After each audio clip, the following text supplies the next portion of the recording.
जिनकी भाग्य रेखा उल्टी चल रही हो, बृहस्पति चमक ही नहीं रहा हो, जिस काम में हाथ डालते हैं वो काम पूरा ही नहीं होता हो, तो एक बार काशी जाना, बृहस्पतिश्वर महादेव का स्पर्श करना, उनका अभिषेक पूजन करना और उनका स्पर्श कर कर एक बेलपत्र ब्राह्मण देवता से मांग कर लेकर जाना कि इन बृहस्पतिश्वर महादेव से मुझे एक बेलपत्र दे दो।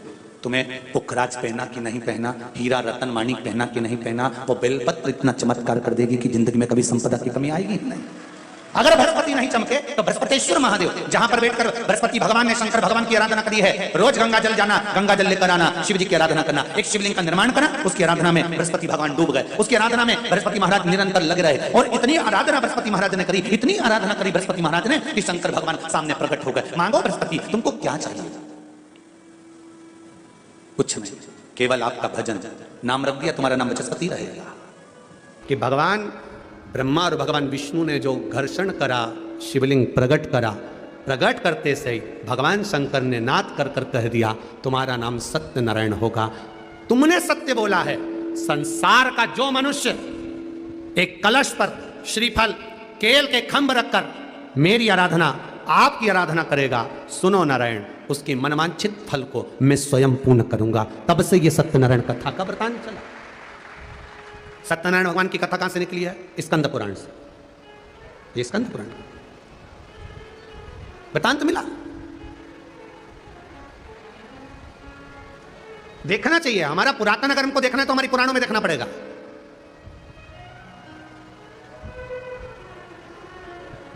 आपकी सही प्रॉपर्टी देखना है आपको तो तहसील जाना पड़ेगा, और सही परमात्मा को पहचानना है तो शिव महापुराण में आना पड़ेगा। तहसील में जाओगे, रजिस्ट्रार ऑफिस में जाओगे, बही खाता खुलवाओगे तो तुम्हारे दादा परदादा का मकान नंबर ये था, खसरा नंबर ये था, उनका मकान यहां पर था, उनकी जमीन इतनी थी, तहसील में मालूम पड़ता है। और तुम्हारे पूर्वजों ने क्या क्या करा, कितना धर्म कमाया, कितना पुण्य करा, क्या भजन करा, क्या कीर्तन करा, उसको जानने के लिए तहसील नहीं, शिव महापुराण की कथा में आकर बैठ जाओ, तुम्हारे पूर्वजों का पूरा पोथी पाना यहां खुल जाता, प्राप्त हो जाता।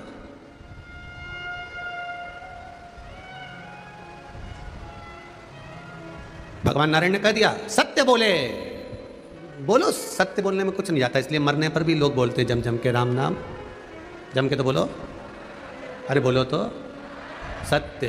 कितना डर रहे हो, बोल लो अच्छे से। अपन मर जाएंगे, जब दूसरे बोलेंगे अपन कब बोलेंगे? फिर तो मौका है बोलने का, उसमें कोई दिक्कत नहीं। राम नाम सत्य। हम तो हमेशा कहते दिवाली मिलने जाओ ना तो किसी के यहाँ हैप्पी होली हैप्पी दिवाली मत कहा करो, डायरेक्ट जाकर कहा करो काका जी राम नाम सत्य है। काका जी कुर्सी से नीचे गिर जाएंगे, मेरा बुरा चाहती है? नहीं नहीं नहीं, जिंदगी में बहुत असत्य बोला, दिन भर मोबाइल पर झूठ, दिन भर झूठ झूठ झूठ झूठ झूठ। कम से कम अब जो जिंदगी बची है उसको सत्यमय जी लो, थोड़ा सा सत्य बोल लो, उसी का नाम है राम नाम सत्य। एक सत्य, केवल एक सत्य।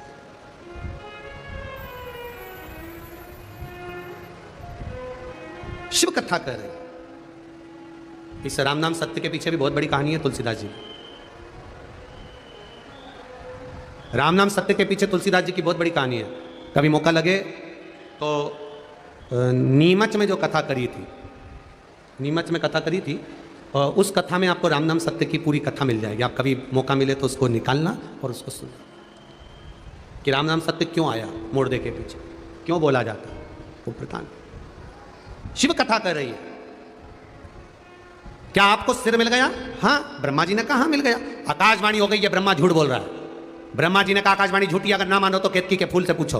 केतकी के पुष्प ने कहा ब्रह्मा जी को सिर मिल गया। शिव जी ने आकाशवाणी कर कर कहा केतकी के पुष्प तू झूठ बोला है, सारे देवताओं पर चढ़ेगा पर तू महादेव पर कभी नहीं चढ़ेगा। भूल से भी अगर केतकी का फूल महादेव पर चढ़ जाता है तो हजारों गौ हत्या के बराबर दोष लग जाता है। ये केतकी के फूल को श्राप दे दिया। आप ना मानो तो गौ माता से पूछो। गौ माता, क्या ब्रह्मा जी को मस्तक मिला है शिव जी का? गौ माता कहती है ब्रह्मा जी को मस्तक मिला। भगवान शंकर ने आकाशवाणी कर कर कहा गौ माता तू जगत की मां होकर तू झूठ बोली है, मैं तुझे श्राप देता हूं गौ माता।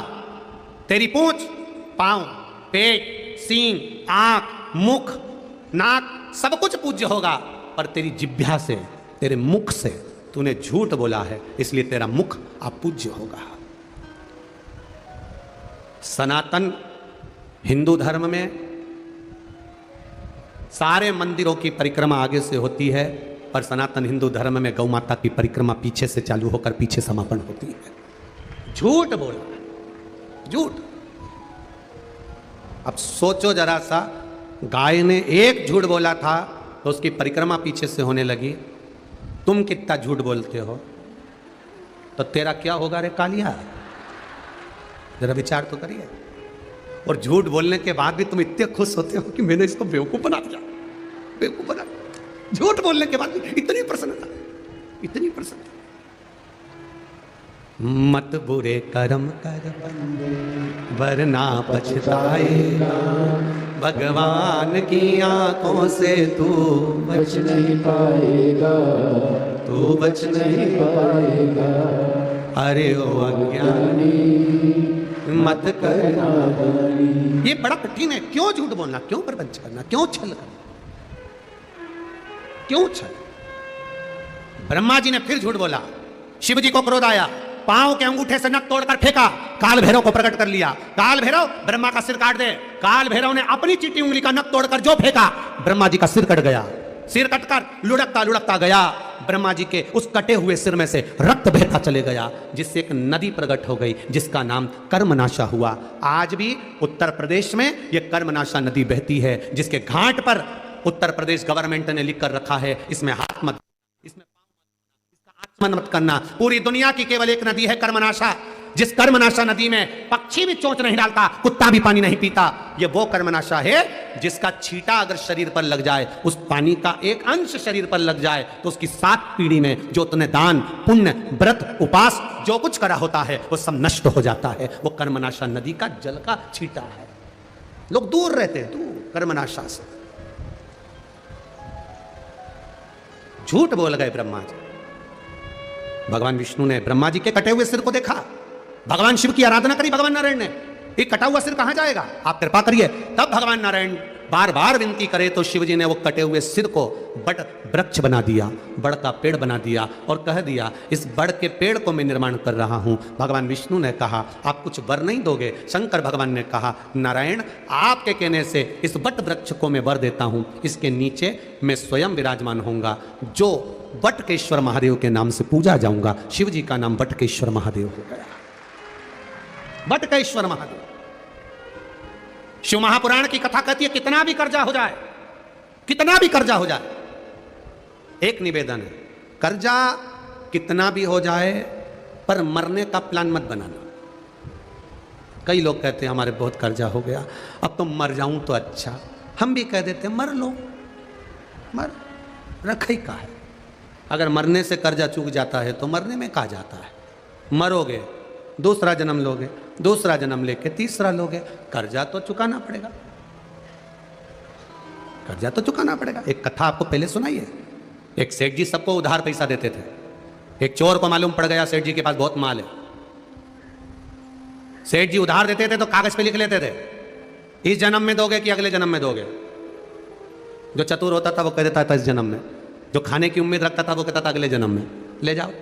सेठ जी सबको उधार देते। चोर भी चले गया, उसने भी उधार मांग लिया, तिजोरी देख ली, रात को आके छुप गया। कहां छुपा?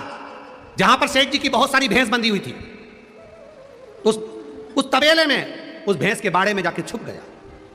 सेठ जी जाए, मैं तिजोरी चुरा के ले जाऊं। रात को भैंसें आपस में बात कर रही थी। एक भैंस ने दूसरी भैंस से पूछा, तो कितने साल से दूध दे रही है? उसने कहा 4 साल हो गए।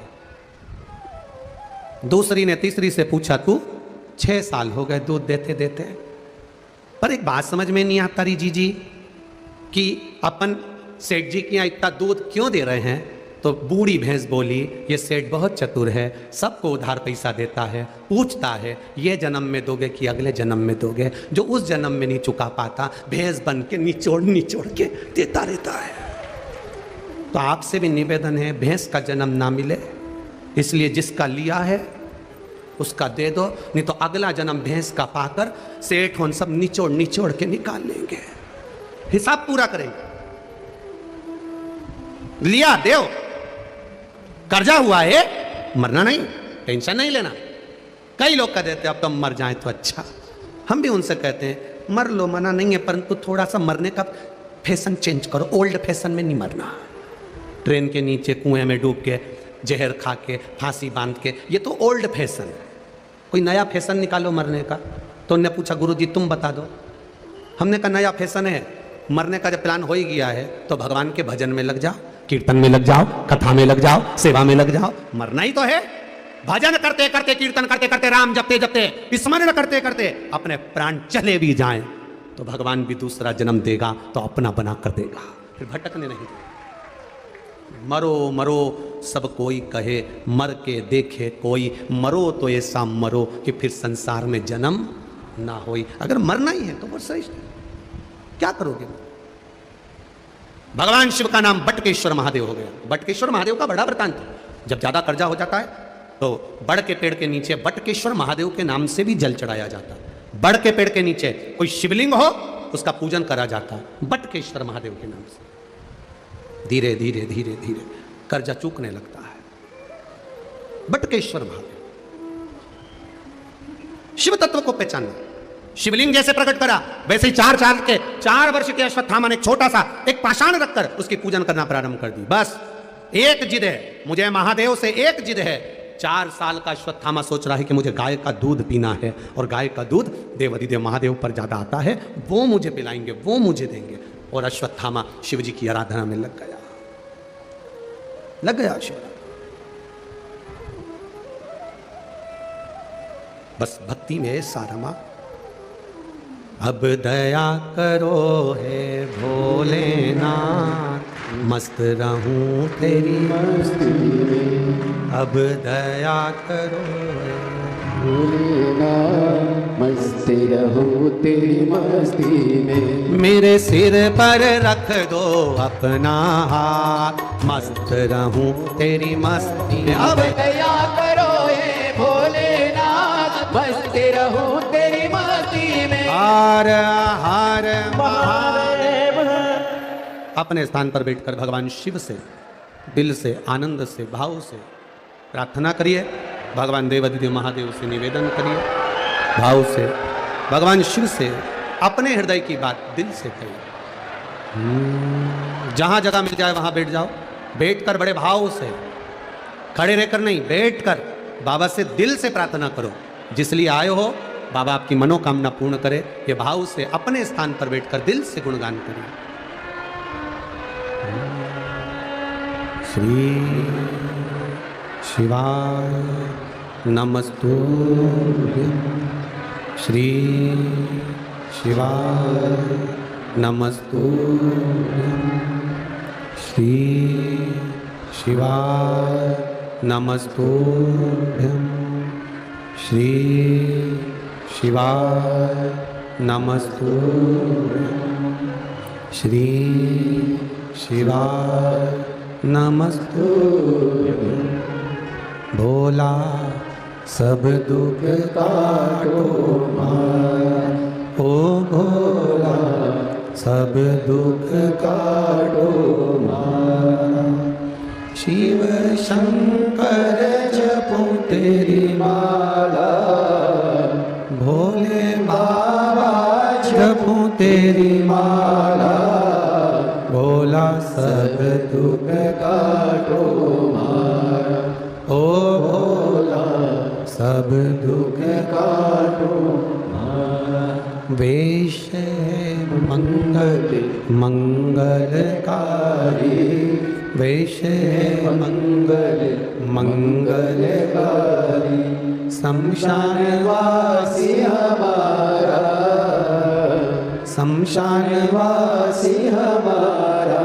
भोला सब दुख काटो मार, ओ भोला सब दुख काटो मार। भगवान शिव की कथा कर रहे हैं, शिव का गुणगान कर रहे हैं।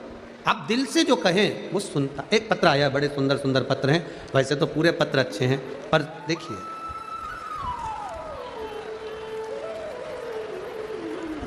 बड़ा भाव सुंदर लिखा है। श्रीमती पुष्पा कैलाश सिंह सिसोदिया, ग्राम खामनी, जिला बुरहानपुर से हैं। कहीं बैठे हों तो हाथ हिलाइएगा। जिन्होंने पत्र लिखा है अगर वो कहीं बैठे हों तो हाथ हिलाइएगा। श्रीमती पुष्पा कैलाश सिंह सिसोदिया, ग्राम खामनी, जिला बुरहानपुर। पीछे है क्या? इधर देखिए, दोनों हाथ हिला दो एक बार। श्री शिवाय नमस्तुभ्यम। गुरुदेव, मेरी सबसे छोटी बहन श्रीमती सरस्वती प्रसाद पाटिल, नासिक महाराष्ट्र, जिनके विवाह को 12 वर्ष हो चुके थे, लेकिन कोई संतान नहीं थी, कोई संतान का सुख नहीं था।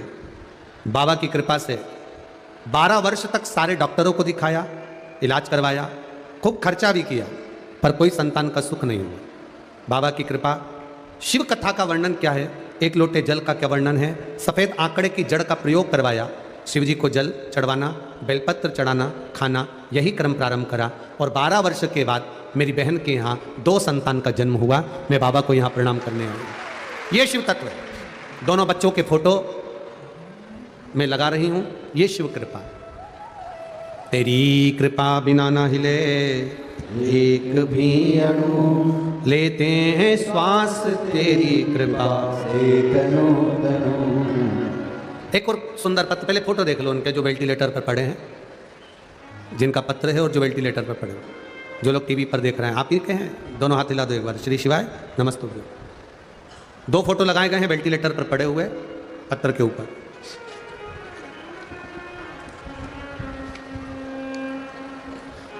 मेरा नाम दिव्यानी राजेश भारती है। मैं शाहपुर जिला बुरहानपुर की रहने वाली हूँ। आप ही हैं? दोनों हाथ हिला दो एक बार बेटा। श्री शिवाय नमस्तुभ्यम।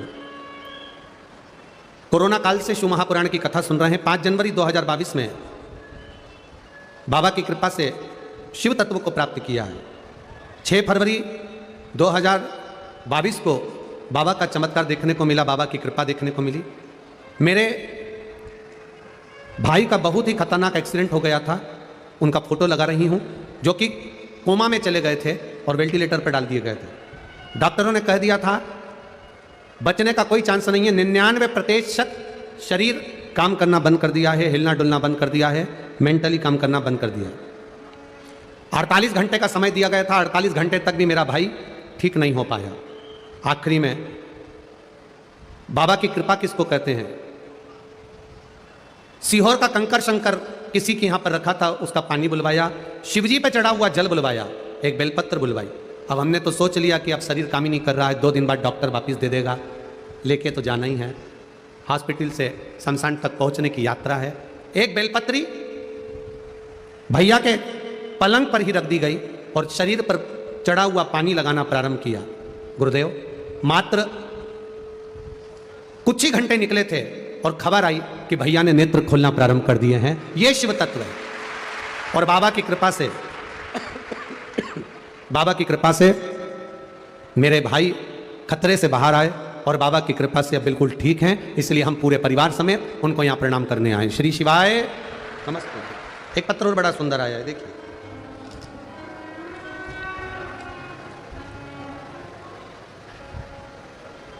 पंडित देवेंद्र बापू काले, सबरंग कलेक्शन के पास बड़े बालाजी मंदिर के आगे, महाजनपेट, बुरहानपुर। कहीं बैठे हो तो हाथ हिलाइएगा, जहाँ कहीं भी बैठे हो। इधर हैं क्या? अच्छा, दोनों हाथ हिला दीजिएगा पंडित जी। श्री शिवाय नमस्तुभ्यम। पंडित देवेंद्र बापू काले, सबरंग कलेक्शन के पास बड़े बालाजी मंदिर के आगे, महाजनपेट, बुरहानपुर। मैं पंडित देवेंद्र काले, महाजनपेट, ब्रह्मपुर, बुरहानपुर से 2 वर्ष पहले भोपाल के नीलकंठ शेष जी के यहाँ पर गया हुआ था।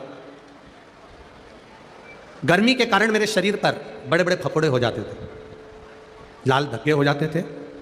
तब जिनके यहाँ मैं गया हुआ था उन्होंने कहा कि आस्था चैनल पर कथा आती है, महाराज जी हम भी सुनते हैं, आप भी थोड़ी देर सुन लें। और बैठकर कथा का रसपान किया।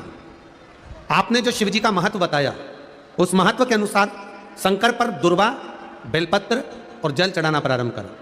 उस जल को लेकर आना, बेलपत्र को लेकर आना, बेलपत्र खाना और जल शरीर पर लगाना प्रारंभ करा। सारे डॉक्टरों की दवाई पहले से खा चुका था, सालों हो गए थे, वो फपोले गर्मी के टाइम पर हो ही जाते थे, मिटते नहीं थे। पर बाबा की कृपा से मेरा शरीर आज की तारीख में पूर्ण तरह से स्वस्थ है, मैं एकदम ठीक हो चुका हूँ। ये शिव तत्व है, ये शंकर, ये अवघड़ी है।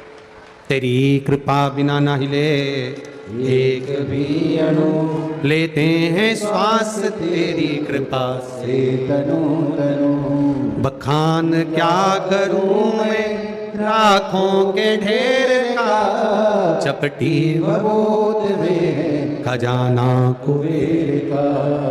पत्र बहुत सारे हैं, ढेर, और उसमें सब पत्रों में आपके हृदय की बात आप लोग लिख के रखें। एक पत्र और देख लीजिए जिसमें जो फोटो लगे हैं, जिन फोटो में एक बेटी का पूरा चेहरा, पूरा स्वरूप खराब हो चुका था, जिसको बाबा देवादिदेव महादेव की कृपा से किरण भल राय खरगोन जिले के पुनासला ग्राम से आई हूँ। कहीं बैठी हो आप ही हैं? दोनों हाथ हिला दो एक बार। श्री शिवाय नमस्तुभ्यम, दोनों हाथ हिलाओ। श्री शिवाय नमस्तुभ्यम। 19 दिसंबर 2022 को सुबह 6:30 पर इंदौर में अचानक कार से एक्सीडेंट हो गया था। इंडोल टोल टैक्स खड़े ट्रक में हमारी कार घुस गई थी। मेरी बेटी उज्जैन महाकालेश्वर बाबा के दर्शन करने जा रही थी, साथ में रूममेट एक दोस्त भी थी। बाबा 6 बजे जो एक्सीडेंट हुआ उसके फोटो में लगा रही हूँ कि बेटी की हालत इतनी खराब हो गई कि पूरा शरीर, पूरा चेहरा, सबकी सब उसका बिगड़ चुका।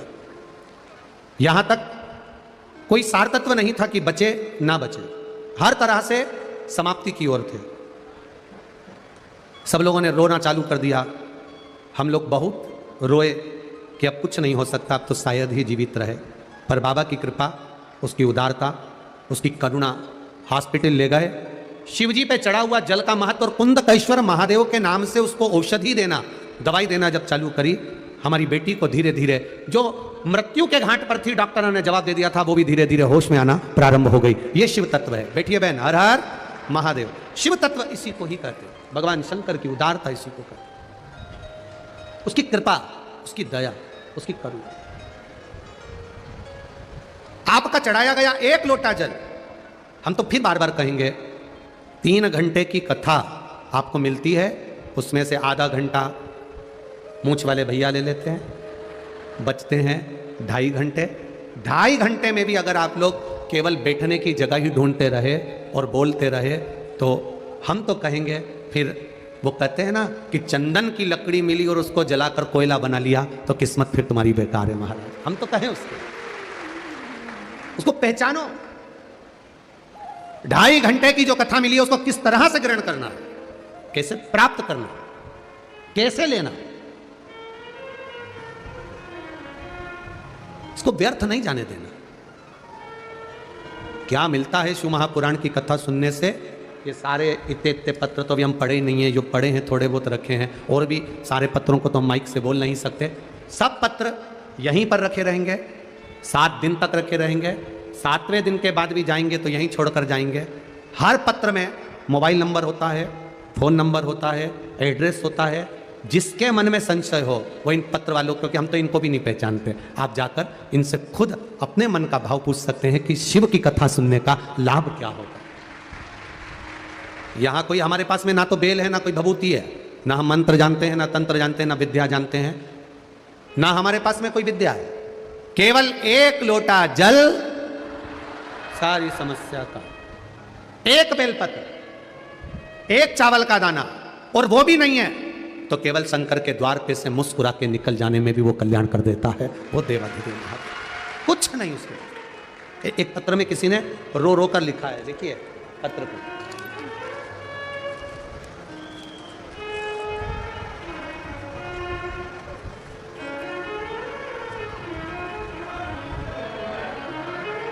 मैं सुनीता। अब देखिएगा जरा, पत्र लिखने के लिए कागज नहीं, पुष्टे पे लिखा है, और कितना भाव लिखा है उस पत्र पर। मैं सुनीता बालाराम जी टाक। कहीं बैठी हैं सुनीता जी? कहीं बैठी हो तो हाथ हिलाइएगा। मैं सुनीता बालाराम जी टाक, गुरुदेव, एक लोटा जल और बेलपत्र का क्या महत्व है। मेरी पुत्री जिसका विवाह 2014 में हुआ था, लेकिन 8 साल से संतान नहीं थी, डॉक्टर ने उसका सारा इलाज करने के बाद कह दिया था इसको संतान का सुख नहीं रहेगा, इसके यहाँ औलाद नहीं होगी। टेस्ट भी करवाने का सोचा, डॉक्टर ने उसका भी कह दिया कि इसको उससे भी संतान नहीं होगी। गुरुदेव 2020 में आपकी कथा सुनी, शिव जी का क्या वर्णन होता है, शंकर जी के दरवाजे पर जाने से क्या लाभ होता है। बरहानपुर में तो आपको पहली बार हम देख रहे हैं, आज तक आपकी कथा में हम लोग गए भी नहीं थे। गुरुदेव केवल टीवी पर कथा सुनकर शंकर जी को जल चढ़ाते, आचमन करते। बेटी से कह दिया तुमरुका जी का नाम ले और शिव जी की आराधना कर। बेटी ने तुमरुका जी का नाम लेकर शंकर की आराधना करना प्रारंभ करी। 1.5 महीना हुआ, सारे डॉक्टर फेल और बेटी का गर्भ ठहर गया। ये शिव तत्व, ये शंकर। बेटी का गर्भ ठहरा, बाबा की कृपा से उसके घर में संतान की प्राप्ति हुई। ये मेरी बेटी का जीवन है, जहां सब कुछ हार जाए। कलकत्ता में कहा था भाग्य लिखने वाला देवता होते हैं, भाग्य लिखने वाले देवता होते हैं, पर भाग्य को बदलने वाला मेरा महादेव होता है।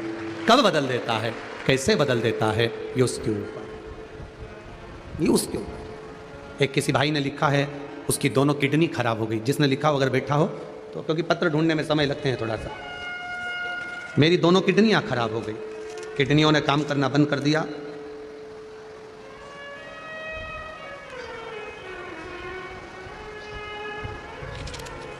शंभु शरणे पड़ी मांगू घड़ी रे घड़ी, दुख काटो दया करी दर्शन आपो।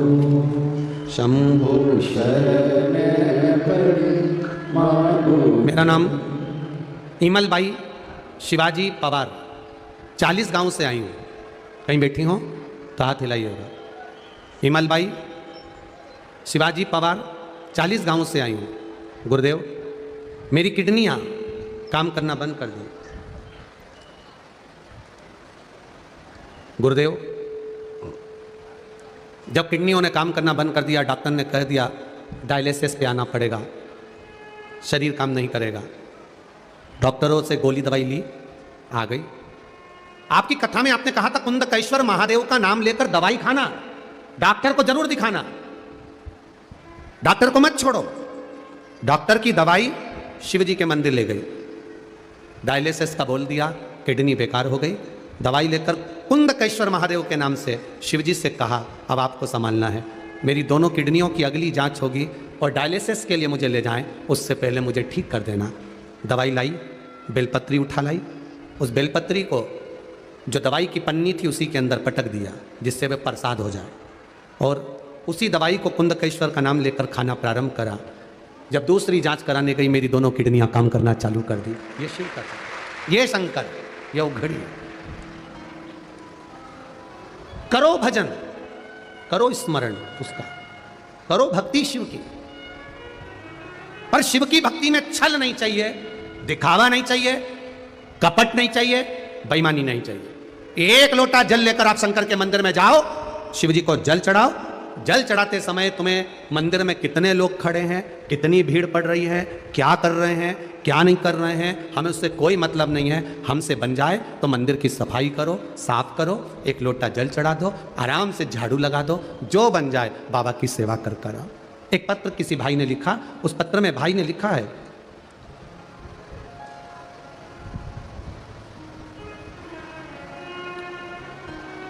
अनिल कुमार जी जायसवाल,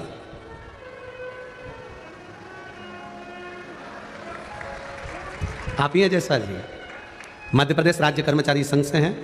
बहुत अच्छी बात आपने लिखी है कि सबसे ज़्यादा प्रसन्नता हम सरकारी कर्मचारियों को इस बात की है कि आपने, इस व्यासपीठ ने एक एक बच्चे को शिव मंदिर जाना चालू करा दिया। जायसवाल जी आपकी बहुत बहुत साधुवाद था। दूसरी बात यह है गुरु जी कि हम जल चढ़ाने जाते हैं, पर महिलाएं शंकर जी को 1 मिनट नहीं छोड़ती हैं। अच्छा, उनको यह भी नहीं लगता कि हम खड़े हैं। कम से कम एक जल चढ़ा के हटती है, दूसरी घुस जाती है, दूसरी हटती है, तीसरी आ जाती है, और इनमें इतना आपस में प्रेम होता है कि ये इशारे में बुला लेती है कि तू आ जा। और हम खड़े की खड़े रहते हैं। गुरुजी अब आप बताओ सारी समस्या का हल। अब ये समस्या कितनी भारी है, इसका क्या करें? जायसवाल जी पहले तो नजर उतरवा लेना तुम्हारी। अच्छा प्रश्न है महाराज। आप उसके दरवाजे तक पहुंच गए और जो जल चढ़ाने जा रही है, जो शिव जी के पास बैठी है, और आप कितने प्रसन्न हो रहे हो कि आज मंदिर में इन माताओं ने जल चढ़ाना प्रारंभ करा। आपकी प्रसन्नता ही शिव ने स्वीकार कर ली है। शिव पा गया। पहले साल में एक बार दिवाली होती थी, तब मंदिर के दरवाजे पर दिया लगता था। आज हर सोमवार को पशुपति व्रत में शिव जी के द्वार पर दिया लगता है। प्रसन्नता है हमारे जीवन में। बैठिए जायसवाल जी, बैठिए। श्री शिवाय नमस्ते। भाव है। और मेरी माताओं से भी निवेदन है, अगर कोई जल चढ़ाने आए तो उसको मौका दो।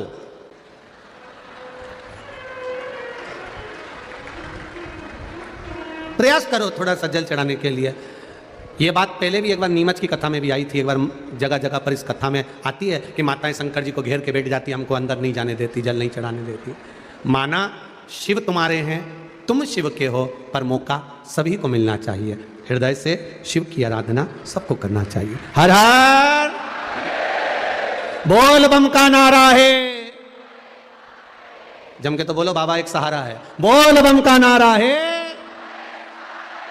बस उसके सहारे पर हमको रहना, हमारा जीवन उसको समर्पित कर कर चलना। अश्वत्थामा 4 वर्ष की आयु पाकर शिव की आराधना में लग गया। इतनी आराधना 4 वर्ष की आयु में अश्वत्थामा ने करी कि मेरा देवादिदेव महादेव वहीं पर प्रकट हो गया। शिव जी का नाम उस जगह पर दुधेश्वर महादेव हो गया। क्या नाम पड़ गया? दुधेश्वर महादेव। उत्तराखंड में एक स्थान देहरादून के पास में है जहां दुधेश्वर महादेव हैं, जहां पर बैठकर अश्वत्थामा ने तप करा। शिव जी ने प्रकट होकर कहा, अश्वत्थामा क्या चाहिए तुमको? अश्वत्थामा कहते हैं, मैंने गाय के दूध को आज तक चखा नहीं है बाबा। 4 साल का अश्वत्थामा जब शिव की आराधना में लग जाता है, शिव भक्ति में लग जाता है, शंकर की आराधना में लग जाता है, तब मेरा देवादिदेव महादेव उसी शिवलिंग में से दूध की धार बहा देता है और अश्वत्थामा उसको पीता है। वो मेरा महादेव है, वो मेरा शिव है। भोले अपने दर से अब तो न टालो, गिरा जा रहा हूं उठा लो। अश्वत्थामा कर रहा है, इस दरवाजे से खाली कोई नहीं गया तो मैं कैसे जाऊंगा? भोले अपने दर पे अब तो न टालो, गिरा जा रहा हूं उठा लो। खाली न जाता कोई दर से तुम्हारे, खाली न जाता कोई दर से तुम्हारे। मैं भी खड़ा हूँ नन्ही बाहें पसारे, मैं भी खड़ा हूँ नन्ही बाहें पसारे। अपने हृदय से लगा लो, लगा लो, गिरा जा रहा हूँ उठा लो, उठा लो। भोले अपने दर से अब तो न टालो, गिरा जा रहा हूँ उठा लो, उठा लो। अश्वत्थामा का चरित्र कह रहा है, जिस जगह पर बैठकर आप शिव की आराधना करते हो, मेरा महादेव तुरंत प्रकट होकर आपका मनोरथ पूर्ण कर देता है, आपका कार्य पूर्ण कर देता है। वो शिव है, शंकर।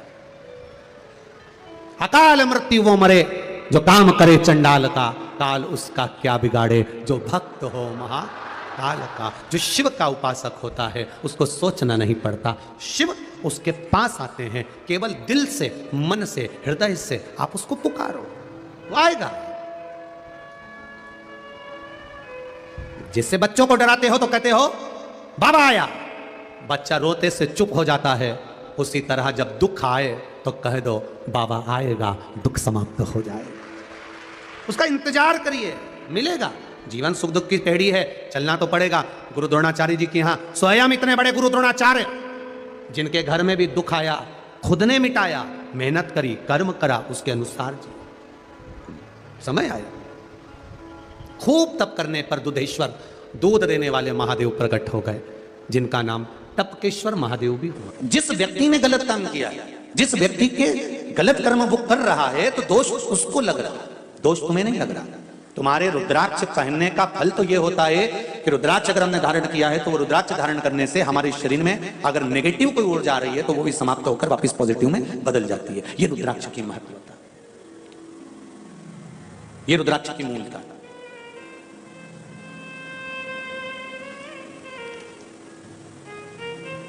प्रातः समय पर जब हम पितरों के लिए जल छींटते हैं तो क्या गणेश शंख की रेखा का प्रयोग भी कर सकते हैं? नहीं। एक बात का ध्यान दीजिएगा, गणेश मुखी जो शंख होता है, जो बच्चा तोतरा बोलता है, जिसकी वाणी नहीं होती, श्रवण शक्ति किसी बुजुर्ग व्यक्ति की हो, जवान व्यक्ति की हो, या कोई अधेड़ जिसकी श्रवण शक्ति कम होती चली जा रही है, जिसके सुनने की शक्ति कम हो रही हो, बोलने की शक्ति कम हो, वाणी में हकलापन हो, तोतरापन हो, गणेश मुखी शंख वहां काम आता है। गणेश मुखी शंख का प्रयोग वहां होता है। और गणेश मुखी शंख का एक प्रयोग और है, यदि लीवर पर सूजन आ रही हो, डॉक्टर बोल रहा है कि ये आपके आसपास, लीवर के आसपास में सूजन है और इसका दवाई होगी, इलाज कराना पड़ेगा, कराओ। आप डॉक्टर से इलाज भी जरूरी है, ऐसा नहीं है कि इलाज नहीं कराना, कराओ। पर उसके साथ में गणेश मुखी जो शंख है, उसके जल का आचमन भी जरूरी है, उसमें फायदा मिलना पड़ेगा। पर होना चाहिए गणेश मुखी शंख। शंख की भी बड़ी विधानता है साथ। एक राक्षस मुखी शंख होता है, जो राक्षस वृत्ति शंख होता है। वो राक्षस वृत्ति शंख अगर घर के अंदर रहता है तो जरा सा कपड़ा पड़ा है तो उसके पीछे विवाद हो जाता है। पानी गिर गया तो विवाद, 5 मिनट बहू लेट उठकर आई तो विवाद, भोजन में कोई त्रुटि हो गई तो विवाद, भाई भाई में कोई क्लेश हो गया, जरा सी बात हो गई तो विवाद, देवरानी जेठानी में। इसको कहते हैं राक्षसी शंख की महत्वता। वो शंख जब तक घर के अंदर रहता है तब तक वो आपको अशुद्धता का भाव देता ही रहता है। समझ में नहीं आता। हमने पत्रिका भी दिखाई, हमने वास्तु शास्त्रियों को भी दिखाया, हमने नारायण नाग बाली भी करवाया, हमने कालसर्प दोष भी करवाया, हमने वास्तु पूजन भी करवाया, हमने सारी पूजन करवाई, उसके बाद भी घर में शांति क्यों नहीं है? तो मतलब पूजन वाले स्थान पर कोई शंख ऐसा रखा हुआ है जिस शंख के कारण हमें दोष लग रहा है। हम सब कुछ बदल दिए पर पूजन के स्थान पर हमने नहीं देखा कि हमने क्या चीज ऐसी रखी है जिससे हमको तकलीफ हो रही है। चलो और सरल भाषा में समझ जाइए। डॉक्टर के पास जाते हो तो डॉक्टर को कहोगे कि मेरे को पेट दुख रहा है, तो डॉक्टर पेट दुखने की अकेले की गोली देगा क्या तुमको? जम के बोलो जरा, जितने लोग भी बैठे, केवल पेट दुखने की गोली देगा क्या? नहीं, पेट दुखने के साथ में वो 3-4 गोली जरूर लिख कर देगा कि इसका साइड इफेक्ट इस पर ना हो, इससे इसको लॉक करूंगा, इससे एसिडिटी ना हो, इससे ये परेशानी। 3 या 4 तरह की गोली डॉक्टर लिख देता है। सिर दुखा, उसने 3-4 गोली दी। बीपी गड़बड़ हुआ, उसने दिया कि ये ले लेना भैया, जब बीपी लेवल पर जाएगा तब एक गोली पलाकर छोड़ देंगे, फिर एक गोली लेते रहना। उसी तरह हमारे जीवन में भी हम जो पाठ कर रहे हैं, हम जो पूजन कर रहे हैं, हम जो अर्चना कर रहे हैं, हम जो चाकरी कर रहे हैं, हम जो स्मरण कर रहे हैं, उसमें क्या पाठ हम कर रहे हैं, हम क्या स्मरण कर रहे हैं? उस पूजन वाले स्थान पर कोई कमी तो नहीं है हमारे? आप आए नहीं और सुबह हो गई, मेरी पूजा की थाली धरी रह गई। क्यों धरी रह गई? क्यों नहीं आए? मीरा ने बुलाया, भगवान आए। कर्मा ने बुलाया, भगवान आए। नामदेव जी ने बुलाया, भगवान आए। तुकाराम जी ने बुलाया, भगवान आए। तो हम भी तो रोज बुलाते हैं, एक लोटा पानी लेकर जाते हैं, फिर भगवान क्यों नहीं सुनते? कुछ कमी है हम में, वो कमी को हमें छाटना। सीढ़ियां बदल दी, वास्तु के हिसाब से मकान बना लिया, फ्लैट बना लिया, व्यापार भी अच्छा चल रहा है, पैसा भी आ रहा है, फिर घर में शांति क्यों नहीं है? 4 लोग खाने वाले, सास है, ससुर है, बहू है, बेटा है, उनकी छोरा छोरी है, फिर शांति कहां गई? कोई कारण हो सकता। उस समय पर गंगा जल का प्रयोग करिए। गंगा जल का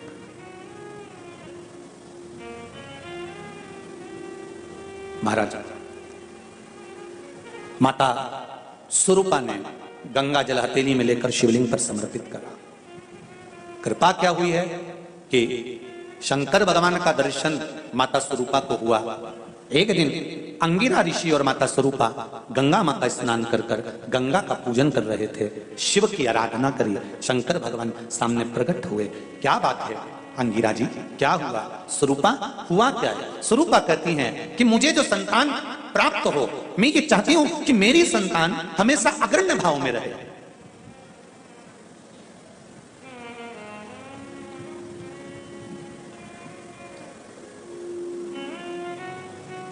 दुनिया में केवल एक माँ और एक बेटा, ये दोनों ऐसे होते हैं। बेटे की निगाह में माँ हमेशा सुंदर होती है, और बेटे की निगाह में माँ सुंदर है और माता की निगाह में बेटा सुंदर है।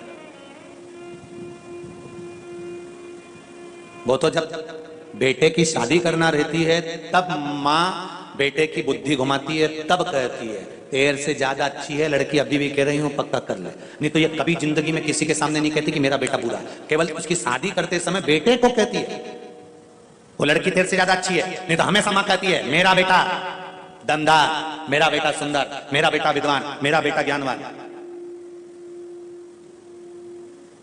एक छोटा सा बच्चा मेले में मां का हाथ पकड़कर जा रहा था, कहीं मेले में कहीं बंदर का नृत्य देखते देखते छूट गया।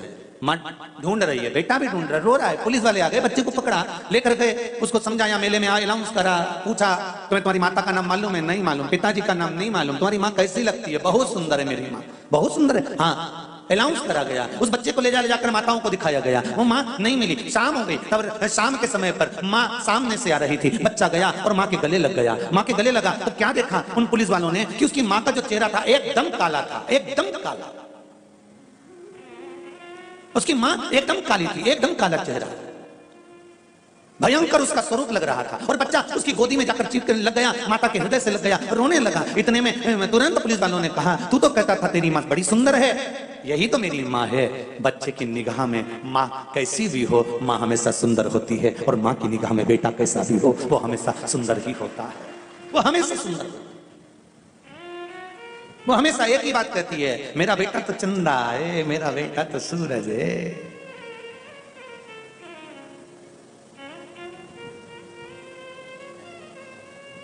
अरे भाई, संतान सुख हो, संतान सुख हो यह भाग्य की बात है।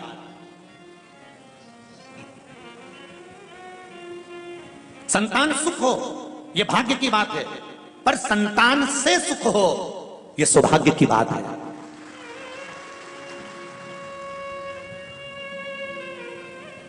हम जाकर किसी ब्राह्मण से, किसी साधु से, किसी सन्यासी से, किसी तपस्वी से, किसी साधक से, किसी उपासक से, हम किसी विद्वान जन से जाकर कहते हैं संतान का सुख नहीं है महाराज, संतान सुख हो जाए, बस एक कृपा कर दो, संतान हो जाए, संतान का सुख हो जाए, संतान सुख हो जाए। ब्राह्मण, साधु, सन्यासी, तपस्वी, साधक उपास कराएंगे, व्रत कराएंगे, साधना कराएंगे, फल देंगे, सब कुछ होगा और तुम्हारे घर में संतान भी हो जाएगी। संतान का सुख हो ये भाग्य की बात है, संतान सुख हो यह भाग्य की बात है, पर संतान से माता पिता को सुख हो यह सौभाग्य की बात है। संतान के द्वारा माता पिता को जो सुख मिलता है उसका आनंद कुछ दूसरा ही होता है। हम कहते हैं कहीं जाओ मत जाओ, पर बूढ़े माँ बाप के पास एक बार रोज सोने से पहले 15 मिनट बैठ कर जरूर आओ, वो क्या दे जाएंगे उसका भरोसा नहीं है। ना बेटों को फुर्सत है, ना बहुओं को फुर्सत है। बचा कुचा था तो यह मोबाइल और फुर्सत बंद कर दिया।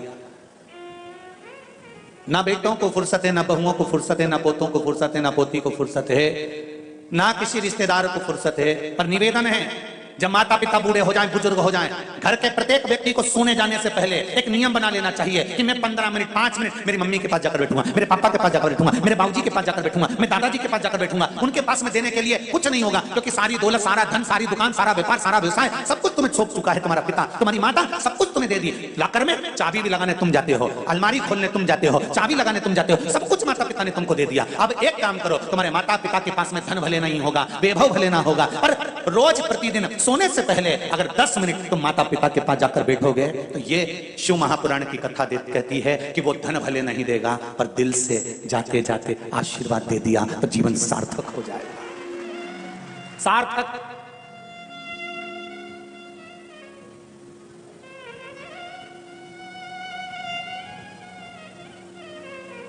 नहीं तो बड़ा विचित्र जीवन है जी।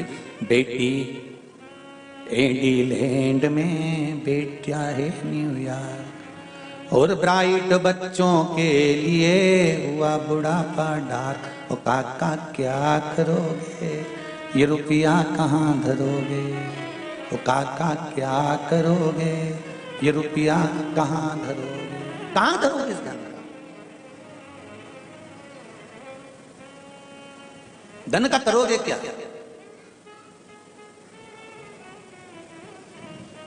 एक बात हम हमेशा कहते हैं, दुनिया की सारी मिठाई एक तरफ रख दो और छोटे बच्चे के लिए माता का स्तनपान एक तरफ रख दो। बच्चे को वो मिठाई में सुख नहीं होगा जो माता के स्तनपान में सुख होगा। माता के स्तनपान में जो सुख होगा।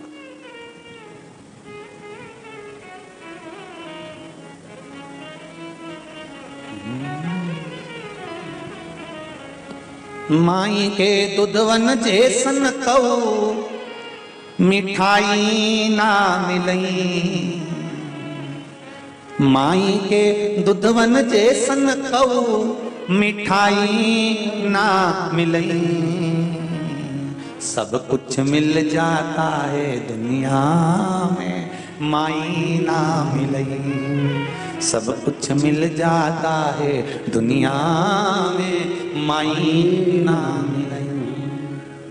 खुद गीले में सोती है तुझे सूखे सुलाती, खुद भूखी रह जाती है तुझे निवरा खिलाती।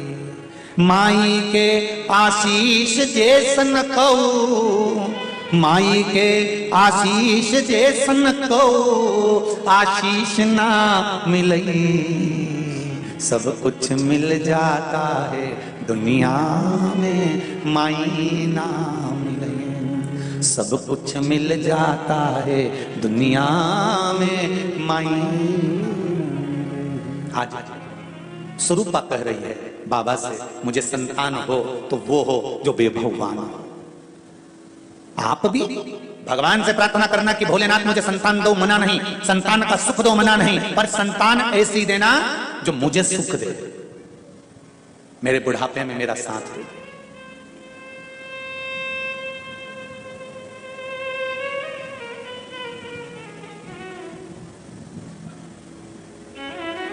मेरा साथ जो दे। खूब पढ़ाओ बेटे को, तुम्हारी सामर्थ्यता अगर बेटे को इंजीनियर बनाने की तो तुम्हें डॉक्टर बनाओ, कलेक्टर बनाओ, एसपी बनाओ, डीएसपी बनाओ, मंत्री संत्री कलंत्री जो तुम्हारी मर्जी पढ़े वो बनाओ। खूब पढ़ाओ बच्चों को, बेटों को, बेटियों को खूब टपट के पढ़ाइए, खूब आगे बढ़ाइए, मना नहीं है। पर बेटों को पढ़ाने के साथ, बेटियों को पढ़ाने के साथ थोड़ा संस्कारवान भी बनाइए, क्योंकि आपका बुढ़ापा उसी से सुधरेगा। आपका बुढ़ापा वही सुधरेगा।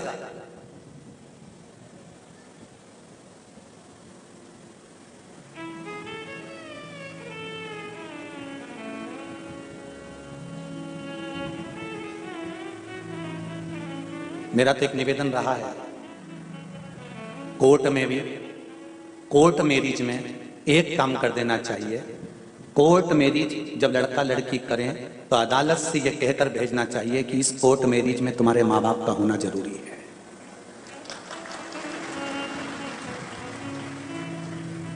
बाप का घर कोई रेस्टोरेंट नहीं है कि 20 साल तक माँ। घी का दिया लगाइए अगर 40 का पाठ कर रहे हो हनुमान जी का, और बहुत ज्यादा संकट है, बहुत ज्यादा परेशानी है, तो हनुमान चालीसा का पाठ करो तो तिल्ली के तेल का दिया लगाओ, काली तिल के तेल का दिया, तिल का तेल का दिया हनुमान जी के सामने आसन बिछाकर। बहुत तकलीफ है तो 3 पाठ प्रतिदिन करो, और एक आसन से जितने समय 9 बजे अगर आप बैठते हो पाठ करने तो 9 बजे ही बैठना। 11 दिन तक प्रतिदिन 3 पाठ रोज करो। एक पानी का लोटा, कलश, तांबे का जल, अर्थात तांबे का लोटा हो, स्टील का लोटा हो, तुम्हारे पास जो कलश हो उसमें जल भरकर, एक सिक्का उसमें पटक कर, एक लौंग पटक कर प्लेट से ढक कर रख दो, और प्रतिदिन बस टाइम पर बैठकर पाठ करो। 11 दिन पूर्ण होंगे, जिस कामना से आपने पाठ करा है बस वो सिक्का, वो लौंग कलश में से निकाल लो, जल का आचमन करो, और जिस काम के लिए करा है वो जल उस प्रयोग में ले लो। उस प्रयोग, किसी से बात करने जाना है तो वो जल पी कर जाइए, कोई से हाथ मिलाना है तो वो सिक्का, वो लौंग अपने हाथ में रखिए, अपने साथ रखिए। कई लोग कहते हैं हम तो बहुत दिनों से हनुमान चालीसा पढ़ रहे हैं, हम बहुत समय से राम रक्षा स्तोत्र का पाठ कर रहे हैं, हम बहुत समय से ये कर। अरे तो उसको नियम से तो करो। हनुमान चालीसा का प्राकट्य केवल एक दिल से की गई स्तुति, हनुमान जी महाराज की स्तुति, राम जी महाराज की स्तुति तुलसीदास जी ने केवल दिल से करी थी, केवल मन से। और ये नहीं कहते कि हनुमान चालीसा पढ़ोगे तभी भगवान, नहीं, आप दिल से अगर भगवान को पुकार लीजिए, आप दिल से पुकारो उसको, वो आएगा।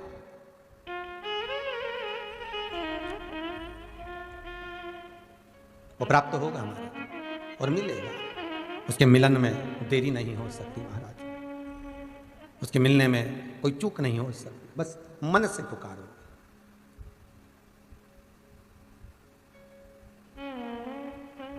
भगवान शिव ओघड़दानी, त्रिकालदर्शी, कैलाशी, अविनाशी मेरे शिव की कथा कह रही है। विश्वास रखकर तुम जो करोगे शिव प्रसन्न होगा। उसको धन दौलत संपदा सत्ता नहीं चाहिए, उसको बहुत सोना चांदी हीरा पन्ना भी नहीं चाहिए, उसको बहुत आभूषण रत्न भी नहीं चाहिए, उसको तो केवल आपका मन।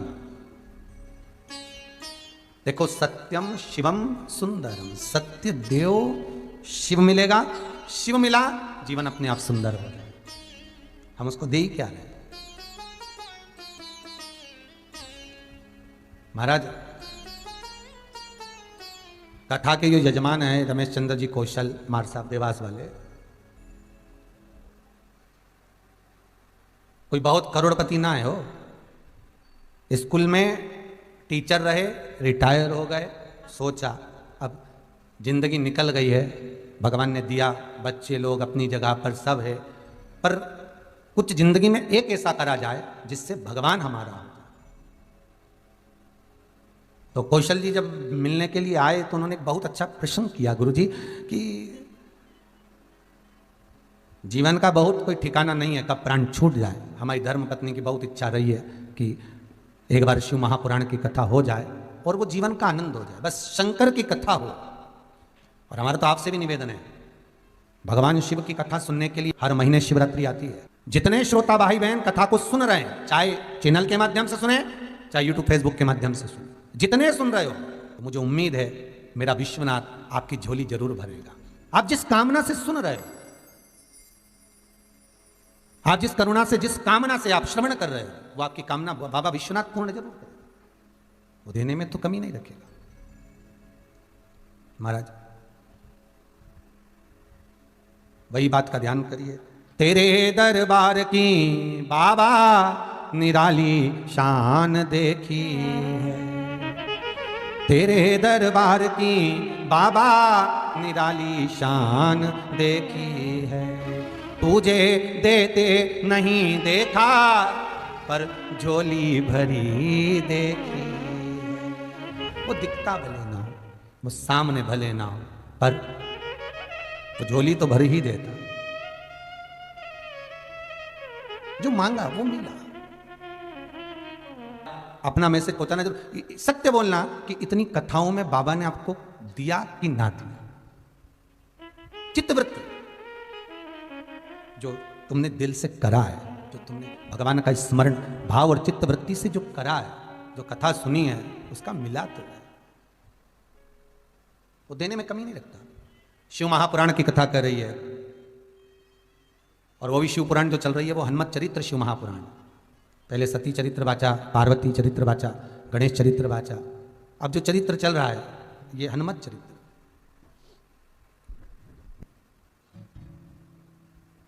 तुलसी बाबा का बताया गया वो जल, दिया गया वो जल एक मृत्यु के घाट पर उतरा हुआ व्यक्ति को जीवित कर सकता है। तो विश्वास रखिए, उस स्त्री में जो विश्वास जागा था वो आखिरी में जागा था, और अभी भी मौका है। ये कौशल जी जो कथा करा रहे हैं, मुख्य यजमान, ऑनलाइन जो कथा चल रही है, वो तो यहाँ नहीं आए, उनके प्रतिनिधि के रूप में यहाँ पर प्रहलाद जी राठौर बैठे हैं समिति के, पर ये जो कथा चल रही है वहाँ बैठकर, देवास में बैठकर कथा का पूजन करना, कराना, तो ये जो क्रम चल रहा है,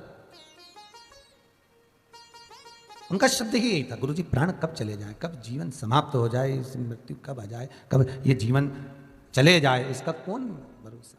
और अभी तो ऐसा कोरोना महामारी चल रही है कि जीवन का कोई ठिकाना ही नहीं है महाराज।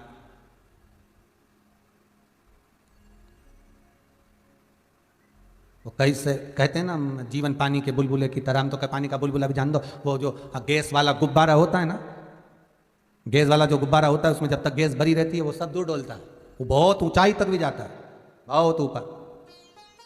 और जब उसमें गैस खत्म तो वही गुब्बारा धीरे धीरे धीरे धीरे नीचे की ओर आ जाता है। बस जब तक गैस है डोल ली है, उसके बाद वापस नीचे आ गया, और वो डोरी में बंधा होता है, डोरी खींच ली जाती है वापस नीचे। बस यही मनुष्य का शरीर है, यही मानव देह। जब तक है जप लिए, फिर गए तो गए, गैस समाप्त, श्वास गई। शिव कथा कह रही है, भगवान शंकर का पावन चरित्र कह रहा है। ये शिव महापुराण कोई साधारण सी पुराण नहीं है।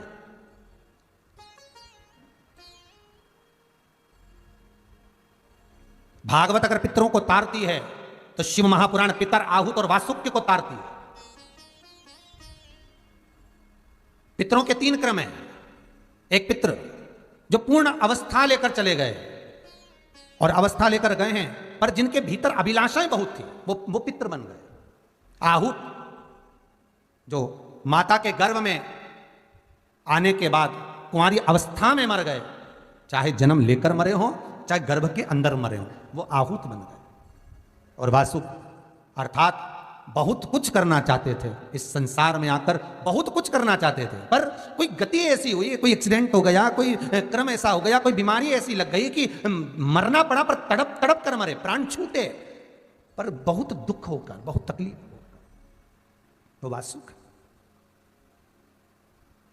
भागवत पितरों को तार देती है, पर शिव महापुराण की कथा, शास्त्र कहता है कि शिव महापुराण को श्रवण कर कर जाने वाला जीव, भले वो सुनने वाला नहीं बैठा, भले वो सुनने नहीं बैठा, जो जिसके पितर हैं, जिसके वासुक है, जिसके आहूत हैं, पर शिव पुराण कर रही है, जो श्रवण कर कर भी जाता है, और जिस मार्ग से श्रवण कर कर वो निकल रहा होता है, उस मार्ग में जितने अधोगति में मरे होते हैं, चाहे वो पितर हो, चाहे वासुक हो, चाहे आहूत हो, जितने अधोगति में मरे होते हैं, वो जीव भी तरते चले जाते हैं, मात्र जो श्रवण कर कर जा रहा है।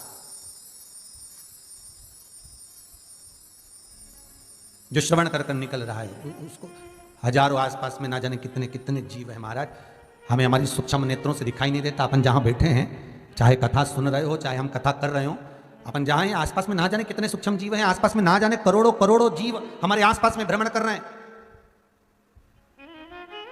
और उनकी एक ही अभिलाषा रहती है कि हमारी मुक्ति हो जाए, हमारा मोक्ष हो जाए। तो शिव महापुराण उन जीवों को भी तार देती है। फिर कहा, अगर मान लो संपूर्ण शिव महापुराण की कथा श्रवण करने को ना भी मिली हो, संपूर्ण शिव महापुराण की कथा हम श्रवण ना भी कर पाए, तो शिव महापुराण की कथा कहती है मात्र एक क्षण, मात्र एक क्षण, आधी में पुनि आध, बस एक क्षण भी अगर शंकर की कथा का मिल गया तो जीवन का सुख प्राप्त हो जाता, वो जीवन का सुख प्रदान कर जाता। महाराज उसी क्रम में शिव महापुराण में जो 12 संहिता हैं, 24,000 श्लोक हैं, एक बार देवऋषि नारद के मन में यह प्रसंग अड़ गया, और देवऋषि नारद के मन में यह प्रसंग अड़ा तो एक बार उन्होंने सनकादि ऋषियों से भी यह प्रश्न किया था, महाराज हमारे मन का एक संशय है। क्या संशय? कि मृत्यु लोक में मनुष्य जन्म लेता है, तो उसके जन्म लेना और जन्म लेने के बाद उसका प्राण त्यागना, यह किस क्रम में आता है? महाराज सनकादि बाबाओं ने उसको देवऋषि नारद को बहुत सुंदर समझाया। ए देवऋषि नारद, मृत्यु लोक में जो मनुष्य जन्म लेता है, वो जन्म उसके पूर्व के किए हुए कर्म के अनुसार होता है, पूर्व में किए हुए कर्म के अनुसार। अगर आज कई व्यक्तियों का आपने देखा होगा, चौराहे पर 3 बच्ची चौराहे हो, चाहे अन्य चौराहे हो, रोड के किनारे लोग कोई भिक्षा मांगते हुए दिखते हैं, भीख मांगते हुए दिखते हैं, तो कई बार अपने के मन में ये प्रश्न तो आता होगा कि भगवान ने इनको कैसा पैदा करा, भगवान ने इनको कैसे जन्म दे दिया। तो कोई कभी विष्णु पुराण को स्मरण करो। विष्णु पुराण में स्पष्ट कहा गया, लक्ष्मी जी भगवान नारायण से पूछती हैं, हे नारायण कृपा करिए मुझे एक प्रश्न का उत्तर दीजिए, संसार में मैंने सबको लक्ष्मी प्रदान करी, तो ये भिक्षुक कैसे हो गया? इसकी वृत्ति में भिक्षा पात्र मैंने दिया ही नहीं है। लक्ष्मी जी कहती हैं, जब मैं सबको धनपति बना दी, सबके पात्र में मैंने लक्ष्मी दी है, सबके भाग्य में मैंने लक्ष्मी दी है, तो ये भिखारी कैसे बन गया, ये भिक्षुक कैसे बन गया? भगवान नारायण कहते हैं, हे लक्ष्मी सुनो, एक ख्याति की पुत्री लक्ष्मी, बड़े ध्यान से सुनो, तुमने इनके भाग्य में लक्ष्मी तो दे दी, पर इनकी जो भिक्षावृत्ति है ये इनके कर्म से मिली है। देखो, लक्ष्मी सेठ को भी मिल रही है तो लक्ष्मी भिखारी को भी मिल रही है, मिल रही कि नहीं मिल रही? लक्ष्मी तो सभी के भाग्य में, पर ये मांग क्यों रहा है, ये पात्र लेकर ये जगत में डोल क्यों रहा है? किसी किसी के दरवाजे पर जाकर ये आवाज क्यों लगा रहा है कि भिक्षाम देही? किसी के दरवाजे पर आवाज क्यों लगा रहा है कि भैया 2 रुपया दे दो, 5 रुपया दे दो, 1 रुपया दे दो? क्यों क्यों? कारण क्या है? भगवान कहते हैं, लक्ष्मी तूने तो सबके भाग्य में लक्ष्मी लिखी, तूने तो देने में कमी ना रखी। अगर कोई सेठ है तो उसके भाग्य में भी लक्ष्मी है, और कोई भिखारी है तो उसके भाग्य में भी लक्ष्मी है, तूने देने में कमी नहीं रखी है। पर ये जो भिक्षा मांग रहा है, ये जो कटोरा हाथ में लेकर जगत के सामने फैला रहा है, ये इसके कर्म से फैला रहा है। तो कर्म से कैसे? भगवान बोले लक्ष्मी सुन, तूने तो बहुत दिया, लक्ष्मी इसके भाग्य में भी आई, पर बात इतनी सी है लक्ष्मी कि इसका जो पूर्व का किया हुआ कर्म है, पूर्व का किया हुआ कर्म है, कोई लेके आया तिजोरी में रखता गया, कोई लेकर आया अलमारी में रखता गया। अर्थात इसने न दान करा, न पुण्य करा, न सत्कर्म करा, ना किसी गरीबड़े को भोजन कराया, ना एक गिलास पानी पिलाया। बस कारण वही रहा, लक्ष्मी तो इसके भाग्य में रही, पर इसके हाथ में कटोरा आ गया कि भिक्षुक के रूप में, भिखारी के रूप में तू जगत में डोलता फिरे, जगत में घूमता फिरे। ये जितने भिखारी नजर आते हैं, ये कोई साधारण नहीं है, पूर्व समय के करोड़पति हैं। बस अंतर इतना है, भगवान विष्णु ने बनाना था इनको वापिस करोड़पति, तो जो आगे का का था कबूतर वाला, तो वो करोड़पति का का इनका निकाल लिया इनके बुरे कर्म के अनुसार, तो वो क्या हो गया? करोड़पति की जगह करोड़पति। बस वही कर्म का भोग है भोग। शिव पुराण कर रही है, भगवान शंकर की कथा कर रही है, 24,000 श्लोकों का ये आनंद सुख कर रहा है कि भगवान शंकर का जो पावन चरित्र कर रहा है कि शिव के अनुकूल, शंकर को भजने के लिए, पाने के लिए कुछ देना नहीं है, शंकर को पाने के लिए केवल चित्त वृत्ति को निर्मल रखना। शास्त्र कहा, एक सुंदर महत्तम आया, देवराज नाम का एक ब्राह्मण, और वह देवराज, हे ब्राह्मण, ब्राह्मण कुल में जन्मा है पर वृत्ति ठीक नहीं है, चोरी का धन लाता है, घर में उसका भोग करता है। देखो भाई, शिव महापुराण में एक बात विदेश्वर संहिता में बड़ी अच्छी लिखी है कि अगर अच्छा धन घर में आता है तो घर में जब अच्छा संपदा आती है, अच्छा धन आता है, तो घर में अच्छा काम करा जाता है। देखो वही बात को फिर से लो तो कह सकते हैं कि जिसको मनुष्य चुनता है वो संसद में जाकर बैठता है, जिसको आपने चुना, जिसको मनुष्य ने चुना वो संसद में जाकर बैठता है, और जिसको भोलेनाथ चुनता है वो सत्संग में जाकर बैठता है। जिसको शिव चुनते हैं, क्योंकि सत्संग सबसे ज्यादा अगर किसी को प्रिय है तो शिव को प्रिय, शंकर को सबसे ज्यादा सत्संग प्रिय। इसलिए राम जी महाराज जब गए, हनुमान चरित्र कथा, राम जी महाराज जब जाने लगे तो उन्होंने हनुमान जी से कहा कि तुम क्या चाहते हो? हनुमान जी बोले मेरे को जाना है, क्योंकि जहां राम वहां हनुमान। हनुमान जी जब कहने लगे कि मेरे को जाना है, तो राम जी महाराज बोले नहीं नहीं हनुमान, तुझे सबसे ज्यादा प्रिय क्या है? तो क्या राम?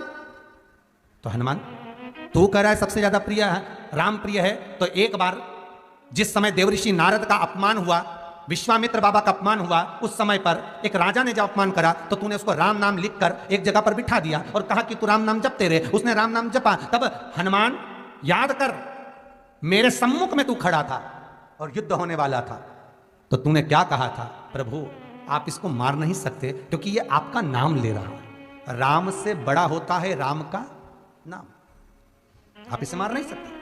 तब आपने ये संवाद कहा था, हनुमान बता तेरी प्रियता क्या है? हनुमान जी कहते हैं प्रभु आपने मुझे जगा दिया, क्योंकि मुझे श्राप ही ये मिला था कि तू जागेगा किसी की जगाने पर, आपने मुझे जगा दिया, इसलिए है नाथ अब मैं जाना नहीं चाहता, सत्संग करना चाहता। श्री राम जी का चरित्र है, अब मैं सत्संग करूंगा, भजन करूंगा, नाम जाप करूंगा। पर राम जी जानते हैं हनुमान से, कहा हनुमान मेरा जाने का समय आ गया, मुझे तो जाना पड़ेगा ना, सीता पृथ्वी में चली गई, मुझे भी जाना है, मैं सरयू के जल में अपने प्राणों को त्यागूंगा, मानव का शरीर है इसको त्यागना तो पड़ेगा ना हनुमान। हनुमान जी बोले तो त्याग दो, त्यागने में क्या दिक्कत है, त्यागो आप, पर दिक्कत एक बहुत बड़ी है। तो राम जी ने जैसे कहा दिक्कत बहुत बड़ी है, तो हनुमान जी पूछे ऐसी कौन सी दिक्कत है? हनुमान जी के शब्द सुने तो राम जी बोले जब जिस समय पर तुम सूर्य को निगल गए थे, इंद्र को क्रोध आया था और इंद्र ने तुम पर वज्र का जब प्रहार करा था, जब वज्र का प्रहार इंद्र ने करा तब तुम्हारा नाम हनुमान हुआ, तब सारे देवी देवताओं ने तुम्हें वर प्रदान करा, उस जगह पर यमराज भी खड़ा था, तो यमराज ने तुम्हें वर दिया था कि जहां हनुमान होगा वहां यमराज नहीं होगा। अब दिक्कत यह है कि मुझे प्राण त्यागना है और तू मुझे 1 मिनट के लिए नहीं छोड़े तो यमराज आएगा कैसे? दिक्कत वहां अड़ी पड़ी है। हनुमान जी मुस्कुरा के बोले राम जी महाराज से, प्रभु मैं आपके बिना रह नहीं सकता। तो राम जी बोले मैं भी जानता हूं कि तू मेरे बिना नहीं रह सकता, पर एक काम तो कर सकता है ना। क्या? मैं अगर कोई काम बताऊंगा तो तू करेगा कि नहीं करेगा? हनुमान जी बोले आपका काम और मैं ना करूं, ऐसा कभी हुआ है? जरूर करूंगा। ठीक है। बस अब राम जी महाराज ने सोच लिया कि हनुमान को जाने से पहले काम पर लगाना। अब वो कौन सा काम था? बोलो रे भाई। हनुमान जी को कहां काम पर लगाया राम जी ने? किस जगह पर काम पर लगाया? अरे सभी ने रामचरितमानस सुनी है, खूब सुनी, जल्दी बताओ।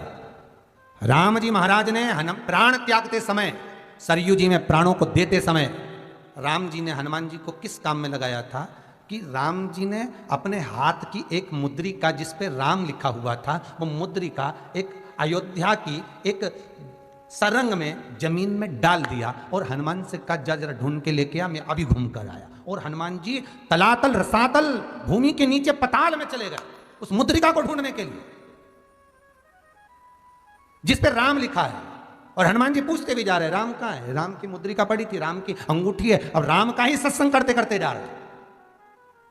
और राम जी चले गए सरयू, क्योंकि हनुमान अगर होगा तो यमराज नहीं आ सकता। हनुमान को यहां से हटाना पड़ेगा तब यमराज लेने के लिए आ सकता, तब यम आए। और क्योंकि यम अपने नियम को धारण करेगा, चाहे कृष्ण हो चाहे राम।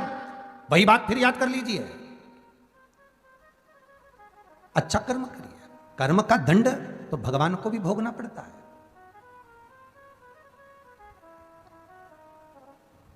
मत बुरे कर्म कर बंदे वरना पछताएगा, भगवान की आंखों से तू बच नहीं पाएगा, तू बच नहीं पाएगा, भोगना तो पड़ेगा। फिर वही बात है, भगवान से नहीं डरना मत डरो, माता पिता से नहीं डरना मत डरो, घर के बड़ों से नहीं डरना मत डरो, घर के बुजुर्गों से नहीं डरना मत डरो, वेद और पुराण से नहीं डरना मत डरो, धर्म और शास्त्रों से नहीं डरना मत डरो, तुम किसी गुरुजन से नहीं डरना मत डरो, किसी तीर्थ से नहीं डरना मत डरो, तुम घर के बुजुर्गों से नहीं डरना मत डरो, पर अपने कर्म से जरूर डरना, क्योंकि कर्म का भोग तो परमात्मा को भी भोगना पड़ता है।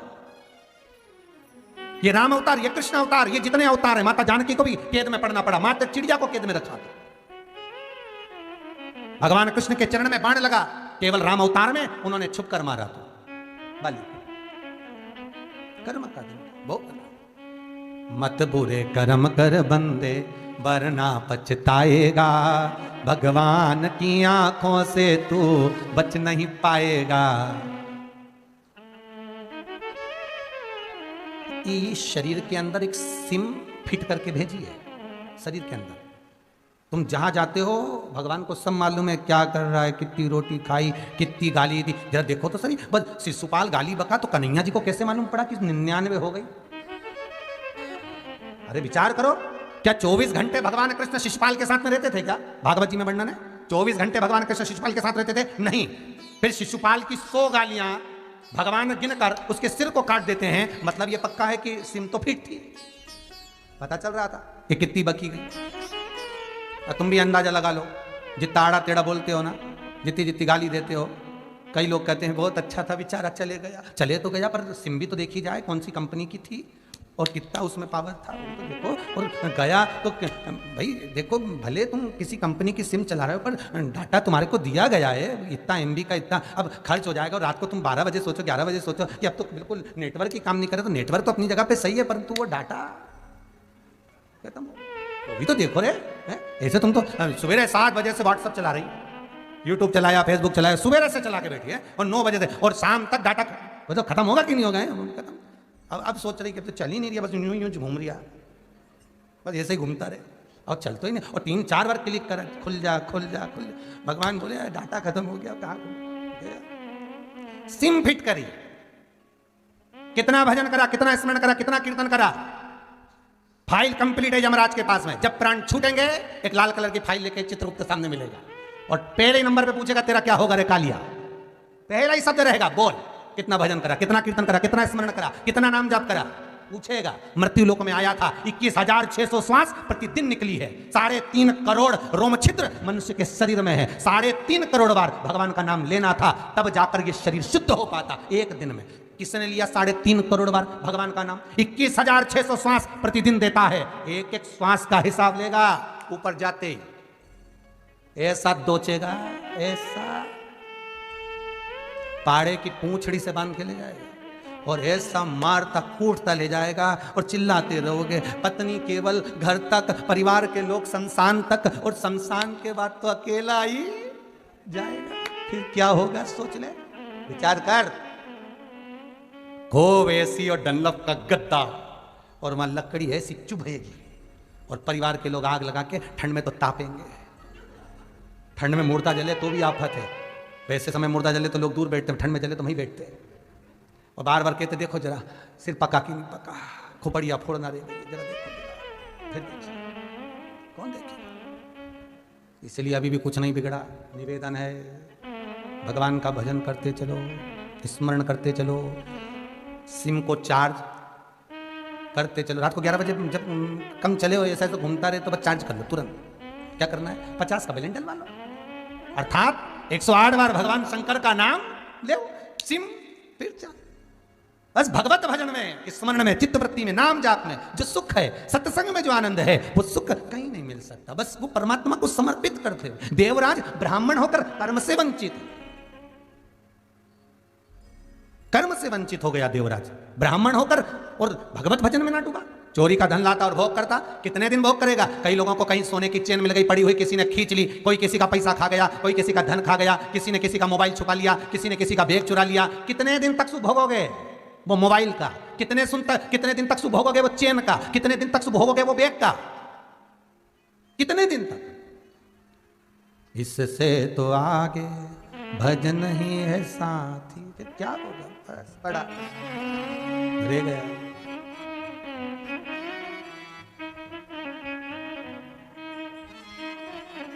कितना पड़ा हुआ किसी का धन मिल जाए, जैसे ही उसका स्पर्श होता है, स्पर्श हुआ बस उसी दिन से दुख चालू हो गया। किसी का नहीं चाहिए। हमें भगवान से कहना, भगवान हमें किसी का धन मत देना, हमें हमारे भाग्य का देना, मेरी किस्मत का देना जो मेरी किस्मत में लिखा हो, और इतना देना कि जीवन में एक बार मैं भी शिव महापुराण की कथा करा सकूं। ऐसा देना। धन ऐसा मत देना कि डॉक्टर में लगाऊं, पुलिस में लगाऊं, यहां लगाऊं, वहां गलत जगह पर मेरा धन ना लगे। धन ऐसा देना कि मैं भी एक बार शिव महापुराण की कथा करा सकूं और जग का कल्याण कर सकूं।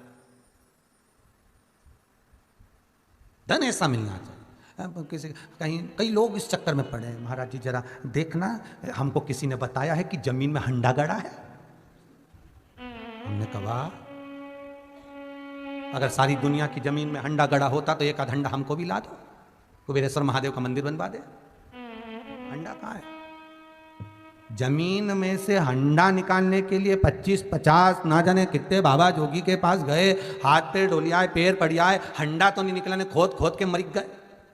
क्या मतलब का? एक काम करते कि भगवान की भक्ति में ऐसे डूब जाते, शंकर का ऐसा अनुमोदन करते, मेरे कुबेरेश्वर महादेव का ऐसा स्मरण करते, मेरे महाकाल, मेरे विश्वनाथ का ऐसा नाम जाप करते कि शंकर पार्वती को कहते जा लक्ष्मी से कहे कि इसको हंडा दे ही यार। शिव कहते पार्वती से कि लक्ष्मी से बोले इसको हंडा देकर। वो काम उनका है।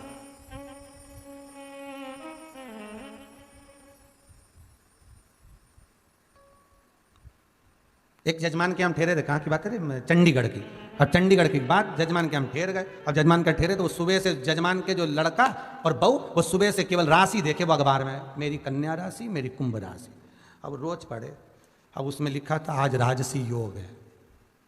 इतने खुश हुए कि उन्होंने आज राजभोग खिलाया।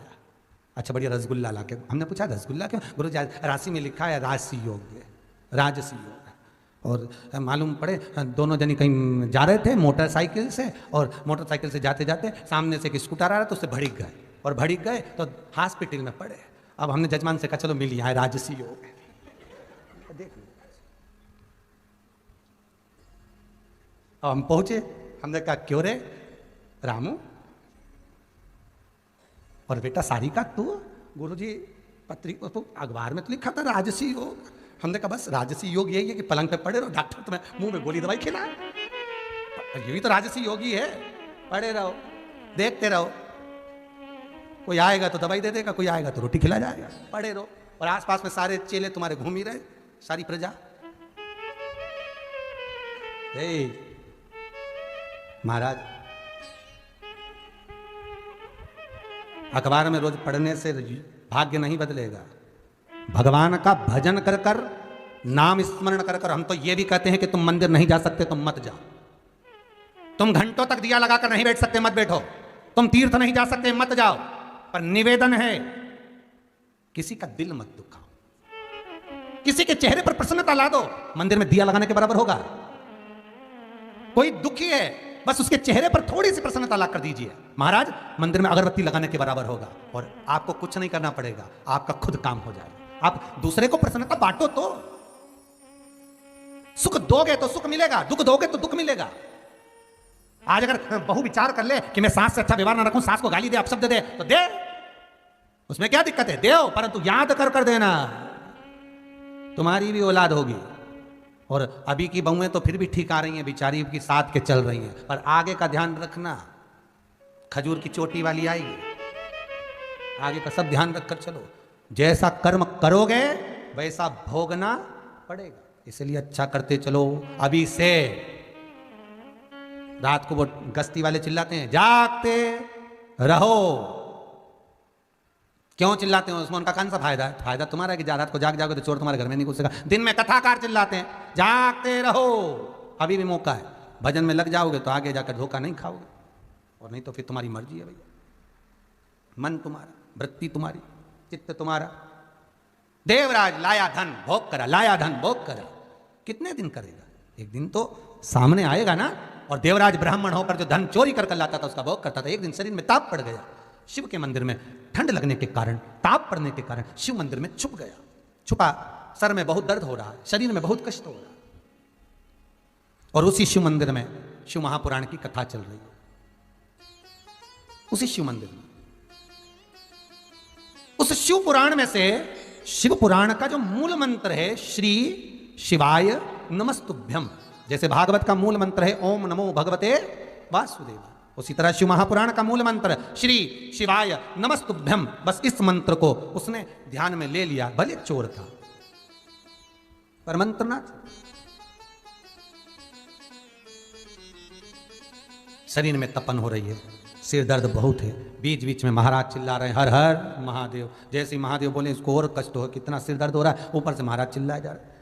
अब कुछ ही समय बाद ये ठंड की तपन से रहा नहीं गया, बाहर निकला। निकलते ही मंदिर से कुछ ही दूर गया था और प्राण इसके छूट गए, अंतिम श्वास। मनुष्य का जब जन्म होता है, गरुड़ पुराण कहती है, स्कंद पुराण कहती है, भविष्य पुराण कहती है, नर्मदा पुराण कहती है, पद्म पुराण कहती है। बच्चा जब जन्म लेता है और मां के गर्भ से जन्म लेने के बाद उसकी जो नाल कटती है, उस कटने के समय पर उसके मरने की तारीख, तिथि, दिन, समय, पल, घड़ी निश्चित कर दी जाती है कि कब मरेगा और कहां मरेगा, किस जगह पर मरेगा, वो निश्चित हो गया। अब सिर पे केवल एक कुल्हाड़ी लटकी हुई है।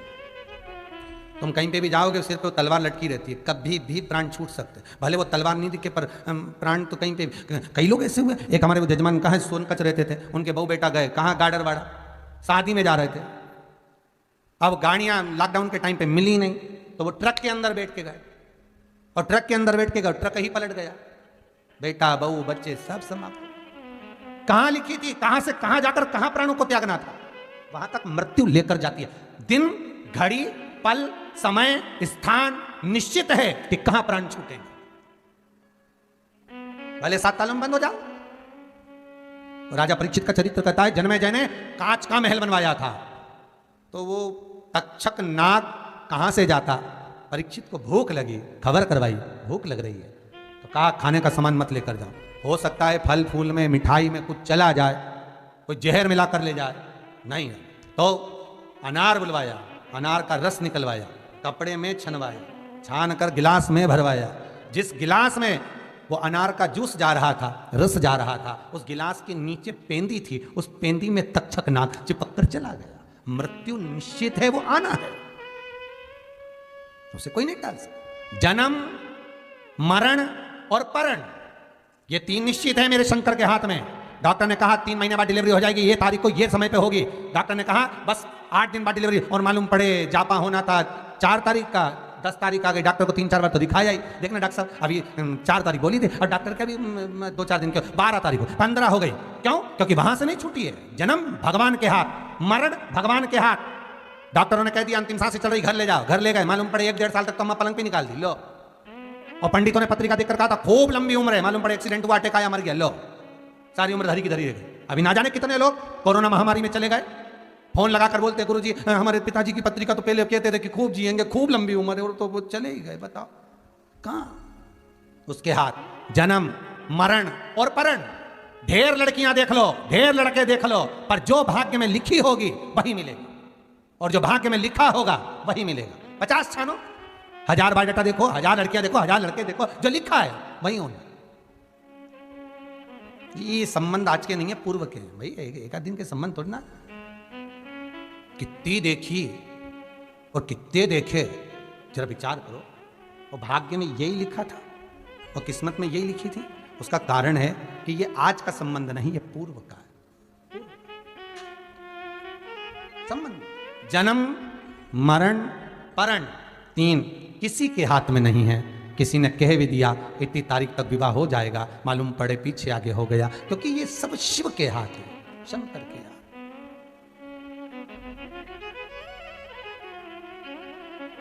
शिव जैसा कौन? भोलेनाथ से निराला यहाँ कोई नहीं, भोलेनाथ से निराला यहाँ कोई नहीं, भोलेनाथ से निराला यहाँ कोई नहीं, भोलेनाथ से निराला यहाँ कोई नहीं।